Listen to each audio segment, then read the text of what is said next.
Let's give the people what they want. Waiting.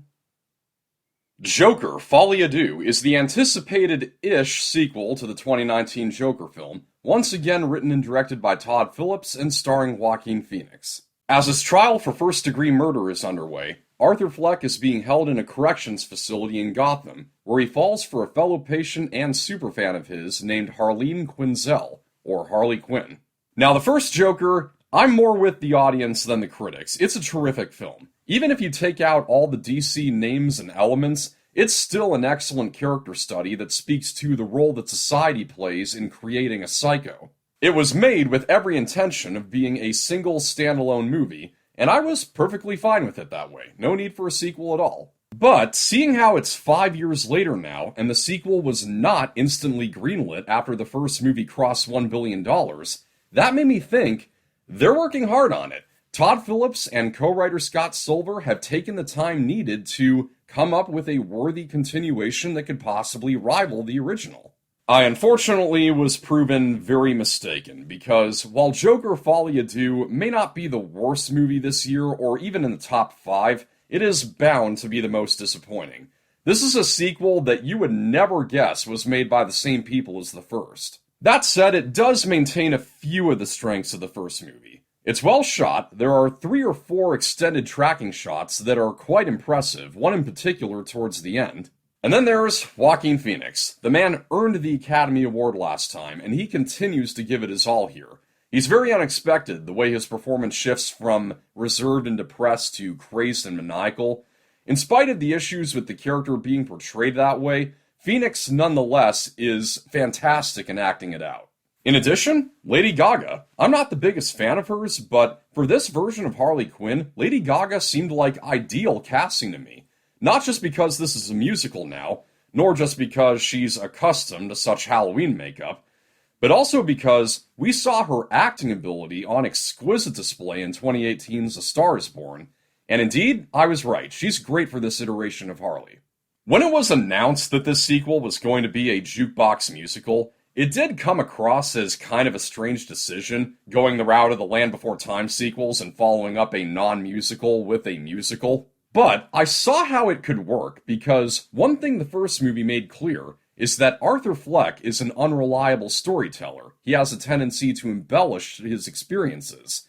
A subtle demonstration of this is that when he kills the 3 men on the subway, he fires off more bullets than the gun can hold.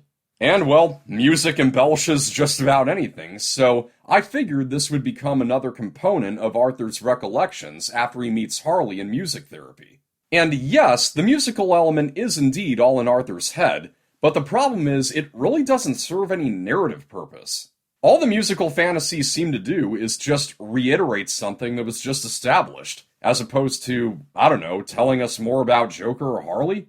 The only musical sequence I liked, and seemed as though it actually moved something forward, is when Harley starts a fire in the facility and escapes with Arthur while they do a cover of If My Friends Could See Me Now. This is also the only scene in the movie that I might seek out on YouTube and watch again by itself. But aside from that, all those fantasies just come across as filler, bringing the film to an unnecessary 2 hours and 15 minutes. Sometimes it's even hard to tell if something is in Arthur's head, which can be smart writing if it makes sense for it to take place in reality.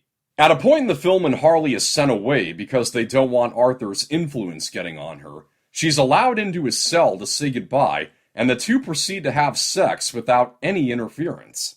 At first, I naturally assumed that this was another embellishment of Arthur's, but as the movie goes on, it seems to act 100% like this really occurred. So you're actually telling me that a corrections facility would allow a patient to have alone time in an inmate's cell? This well surpasses in the first movie how no one bothered to scan Arthur for weapons before he went on Murray Franklin. This is pretty darn stupid. But as I mentioned, the movie's fatal flaw is in the depiction of the Joker. So Arthur's lawyer, played by Catherine Keener, is aiming to reach a verdict of not guilty by reason of insanity. Her pitch is that Arthur has dual personality disorder, and the Joker is that second personality that committed the murders. We who saw the first movie know this to not be true. We saw firsthand that it was not the development of a parallel personality, it was Arthur's tragic descent into full-on becoming the Joker. At first, what I was getting from Folie Deux is that after meeting Harley, there is a part of him that softens like he really is developing a separate personality state. So the pitch by his attorney that he had dual personality disorder is an easy act for him to follow.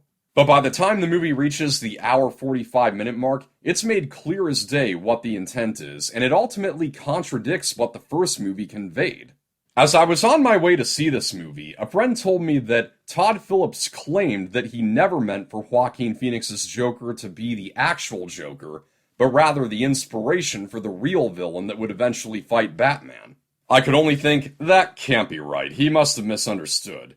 But in the last half hour of the sequel, and especially the very last scene, I'll just say, it runs headfirst into that idea. It's undeniable that's just what Phillips meant. However, it's quite obvious to me that that statement was retroactive. From the storytelling device of the first movie, of elements that may or may not be part of Arthur's embellished memories, what a lot of viewers took to be the foundation of it was a quote from the Joker in the graphic novel The Killing Joke. If I'm going to have a past, I prefer it to be multiple choice. So if you never intended for Arthur Fleck to be the real Joker, why would you take a famous quote from the character and so strongly integrate it with this origin story? It really does give the impression that Todd Phillips is ashamed that he made the first Joker, which he should not at all be. Those who called that movie literally dangerous are a vast minority. Joker is high on IMDb's top 250 list, and now you're looking at the biggest drop from the ratings of a hit movie to its immediate sequel since Exorcist 1 and 2.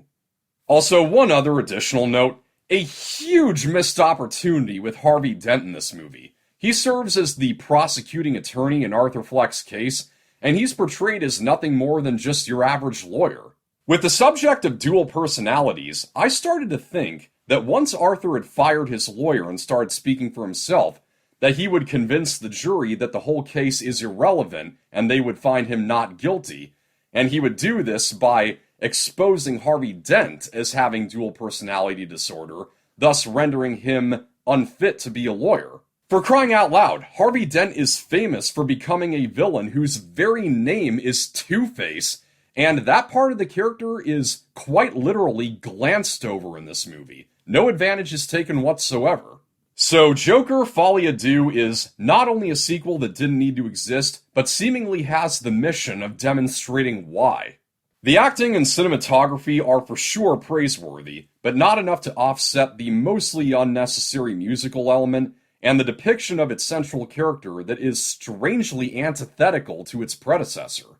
I can't say I'm outright offended, as Arthur has always been an interesting character to me and not a beloved one, so this movie didn't leave me feeling betrayed as much as it left me feeling bewildered. I was just thinking, what was the point? Even from the beginning of the first movie, what was the point? If this wasn't the real iconic Batman character, then why should we have ever cared?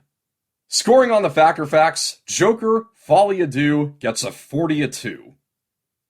That's a wrap. Thank you for watching. I hope you found this review helpful. Like and share, subscribe for more. This is Pop Culture. I'm Alex Pop.